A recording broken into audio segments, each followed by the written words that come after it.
Teachers, मेरे आदरणीय पूजनीय मेरे बड़े बुजुर्ग, मेरे साथी और प्यारे बच्चों का मैं स्वागत करता हूं। और मैं धन्यवाद देना चाहता हूं कि इन्होंने मुझे मौका दिया यहाँ पे बोलने का, मेरे बारे में कुछ बताने का।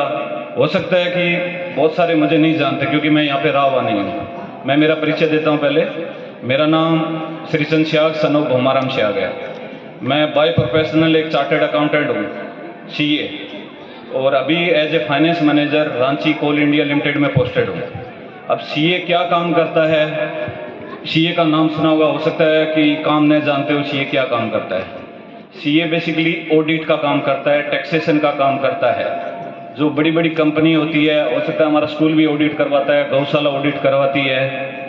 ये चीज़ टैक्स से रेलेवेंट, फाइनेंस से रेलेवेंट का काम CA करता है।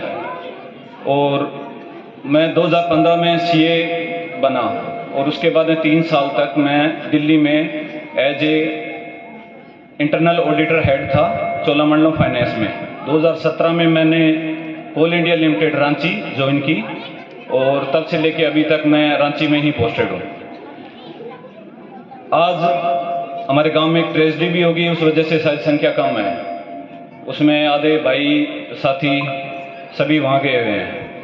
तो मैं बताना चाहता था कि अगर कोई किसी को इंटरेस्टेड है CA में, कॉमर्स में बैकग्राउंड से कोई बच्चा करना चाहता है, उसके बारे में मैं बताना चाह रहा था, पर अभी यहाँ पे छोटे बच्चे हैं, फिर भी मैं बता देता हूँ। +2 के हैं, ठीक है। तो CA बेसिकली 3 स्टेज में होता है। 10th के बाद में आप उसको चूज कर सकते हैं। CPT ICAI Indian institute of chartered accountant में एक रजिस्ट्रेशन करवाना पड़ता है हमें, जिसमें एक एंट्रेंस टेस्ट लगता है रजिस्ट्रेशन के बाद में, CPT बोलते हैं उसको। अगर हम कॉमर्स चूज करते हैं और अगर कोई कॉमर्स नहीं भी ले रहा है 11th-12th में, वो भी CA कर सकता है। वो ग्रेजुएशन करने के बाद में एक मिनिमम परसेंटेज मार्क्स है 60%, उसके बाद में वो डायरेक्ट एंट्री ले सकता है। CPT का टेस्ट होता है 200 नंबरों का, उसमें से मिनिमम 50%, 100 नंबर वाला उसमें योग्य होता है, क्वालिफाई होता है अगर वो दे देता है।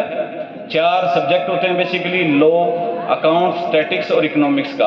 ऑब्जेक्टिव और सब्जेक्टिव दोनों टाइप के क्वेश्चन होते हैं उसमें। साल में 2 बार CPT का पेपर होता है, जून और नवंबर मंथ में। उसके बाद में सेकंड स्टेप आता है, अगर हम CPT क्लियर कर लेते हैं तो एक इंटरमीडिएट IPCC बोलते हैं, जिसमें 2 ग्रुप होते हैं और हर ग्रुप में 4 सब्जेक्ट होते हैं। सेम प्रोसीजर रहता है, 50% मार्क्स के लिए आगे हम क्वालिफाई कर जाते हैं। अगर हम IPCC कर देते हैं, उसके बाद में हमें आर्टिकलशिप एक ट्रेनिंग के लिए रजिस्ट्रेशन करना होता है, जो करीबन 3 साल की होती है एक CA फॉर्म के अंडर में, जिसमें हम लॉ के कंप्लायंस सीखते हैं, कानूनी सलाहकार के रूप में, टैक्स की ऑडिट करते हैं, और जो भी फाइनेंस से रेलेवेंट की जानकारी होती है वो उसमें हम करते हैं काम। 3 साल के बाद में हम CA फाइनल के लिए एलिजिबल हो जाते हैं। CA फाइनल में सेम 2 ग्रुप होते हैं, एक ग्रुप में 4 पेपर होते हैं और 50% मार्क्स वाला क्वालिफाई करता है। उसके बाद में हम